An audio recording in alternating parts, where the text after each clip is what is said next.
In a small, quiet barangay tucked in the hills of Cebu, music drifts through the early morning air.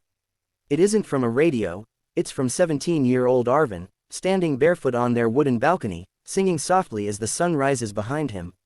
His voice is warm, deep, and gentle, a voice shaped by years of listening to his father's old Elvis Presley cassette tapes. Inside their humble home, walls patched with plywood, a curtain instead of a door, his mother listens silently. She smiles every time Arvin sings. It reminds her of the afternoons when her husband would strum his battered guitar and serenade the family with Elvis classics. Today is different. Today, Arvin sings with nervous excitement. His backpack is packed, his documents are ready, and his plane ticket, bought through months of savings and small gigs, is tucked safely into his pocket. He is leaving for America's Got Talent, a dream he never thought would reach him.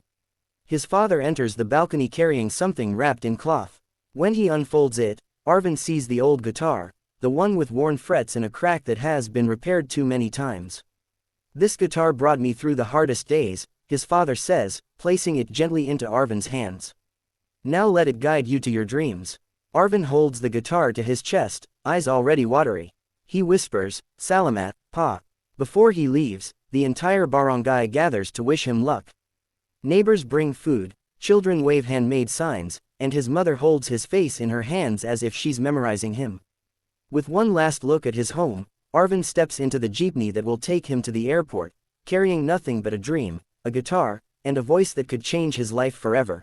The moment Arvin steps inside the AGT venue, he feels like he has entered another world, bright lights, booming speakers, and hundreds of performers rushing past in glittering costumes. The air is electric, filled with nervous laughter, last-minute rehearsals, and the low hum of dreams colliding backstage. Arvin walks slowly, clutching his father's old guitar like a fragile treasure.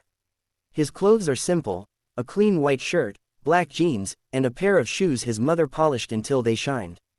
Compared to the dancers in sparkling outfits and the singers in designer jackets, Arvin looks like the quiet kid who wandered into the wrong show. But he keeps moving. Every step reminds him of why he's here. A staff member waves him over. "Name, Arvin Po, from Cebu, Philippines," he answers, voice barely audible over the noise. "Oh, you came a long way," the staff smiles. "What will you be performing?" Arvin swallows nervously. "Elvis Presley's Can't Help Falling in Love. But a little different." The staff member pauses. Elvis is a bold choice, iconic, risky, legendary. Many try to imitate him. Few succeed. "All right," they say, typing into a clipboard. "Stay true to yourself." The judges like honesty. Arvin nods, though his hands tremble. He finds a quiet corner backstage where he tunes his guitar. Around him, dancers do flips, singers belt out warm-ups, and magicians rehearse tricks. But Arvin closes his eyes and takes a deep breath. In his mind, he is back in Cebu, on the balcony at sunrise, singing from the heart. A producer approaches him suddenly. "You're up in 5 minutes." Arvin's chest tightens. 5 minutes. 5 minutes until he steps into the biggest moment of his life. He whispers a prayer, presses his hand on his guitar, and stands. It's time. The stage feels impossibly large as Arvin steps into the blinding spotlight. The audience stretches out like an ocean, thousands of faces staring, waiting, judging. For a moment, his legs feel heavy, almost refusing to move. But he forces himself forward, gripping his guitar so tightly his knuckles turn white. The judges look up. Heidi smiles warmly. Sophia waves. Howie gives a small thumbs up. But Simon sits back in his chair, arms crossed, expression unreadable. "What's your name?" Simon asks, his voice echoing across the theater. Arvin clears his throat. Arvin Po, from Cebu, Philippines." A soft murmur flows through the audience. People are instantly intrigued. This shy teenager, barely holding his guitar, traveling halfway across the world to stand here. Simon leans forward. "And what made you come all the way from the Philippines?" Arvin hesitates. "My family believes in me, and this is my dream." Simon nods slowly. "All right, and what are you singing today?" "Elvis Presley," Arvin replies. The crowd reacts. A few whistles, a few gasps. Everyone knows Elvis is sacred territory. Many performers avoid him entirely. The pressure is enormous. Simon raises an eyebrow. "Elvis? That's a dangerous choice. His songs are iconic. If you're going to sing Elvis, you have to be extremely good." Arvin's heart pounds. His hands tremble on the guitar neck. He feels his throat drying, and for a split second, he wonders if he made a mistake choosing this song. But then he remembers his father's words, the balcony in Cebu, the hope in his mother's eyes. "I'll sing it from the heart," he says softly, but with a calm certainty that surprises even him. Simon gives one last doubtful look and gestures with his hand.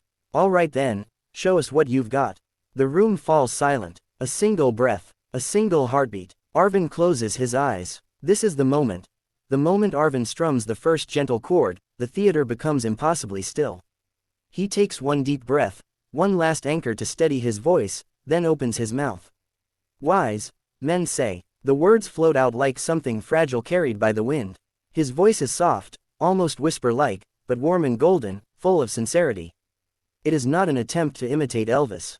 It is something purer, an echo of a Filipino boy singing from the soul. The audience straightens in their seats. A couple in the front row gasps. A woman puts a hand to her chest. Even the restless camera operators pause as if they, too, feel something shift. Arvin's voice deepens slightly on the next line, his vibrato rich and emotional. "Only fools rush in." Simon's eyebrows rise. He leans forward, just a little. His skeptical expression begins to crack. Arvin grows braver. He adjusts his guitar, adding a soft rhythmic picking. His arrangement is stripped down, tender, vulnerable, nothing flashy, nothing forced. It feels like a boy singing to the world and hoping someone will understand. He hits a delicate high note, his voice trembling, not from fear now, but from pure emotion. Heidi covers her mouth. Sophia whispers, "Oh my God." Howie tilts his head, stunned. Halfway through the song, something magical happens. The audience begins clapping quietly, encouraging him, lifting him up. Arvin's eyes glisten under the lights. He sings the next line with everything in him, his voice cracking beautifully. "But I can't help falling in love with you." The final note hangs in the air like a prayer. Silence. Then, an eruption. The entire theater explodes into cheers. People rise from their seats. Some are crying. And Simon sits stunned, his eyes wide, his mouth slightly open, not with doubt this time, but with disbelief. Arvin has changed the room. The final note fades into the rafters, leaving the theater suspended in breathless silence. For a heartbeat, Arvin wonders if he imagined the applause earlier, if he imagined the tears, the clapping, the shifting expressions on the judges' faces. He stands frozen, guitar pressed to his chest, waiting. Then it happens. A single cheer erupts from the back row. Then another. Then the entire audience rises like a wave, roaring with applause. The noise hits Arvin like thunder. People are shouting, clapping, crying. Some wave Filipino flags they brought for other contestants, but now they wave them for him. Arvin's knees shake. He looks at the judges' table through watery eyes. Sophia is already standing, hands together, eyes shining. Heidi looks emotional, her hands still covering her heart. Howie nods proudly, mouthing, "Amazing." Then Simon stands, slowly, deliberately, as if he's afraid he'll break the moment. His expression, once skeptical, is now softened with something rare, genuine admiration. "Arvin," Simon begins, his voice unusually gentle. "I judged Elvis impersonators. I judged singers doing Elvis songs. But what you did," he pauses, shaking his head. "You made it your own. You sang with truth. That was beautiful." Arvin's breath catches. He never imagined hearing words like that from Simon Cowell. The audience begins chanting, "Golden buzzer, golden buzzer, golden buzzer." Arvin looks around, overwhelmed. Confetti hasn't fallen yet, but it feels like the whole room is already celebrating him. Suddenly, slam, Heidi presses the golden buzzer with both hands, tears spilling down her cheeks. Golden light explodes around him. Confetti rains from the ceiling in shimmering waves. Arvin drops to his knees, clutching his guitar, sobbing uncontrollably. He did it, from a small barangay in Cebu to the AGT stage. The world has just discovered the Filipino boy who sang Elvis, and shook the world.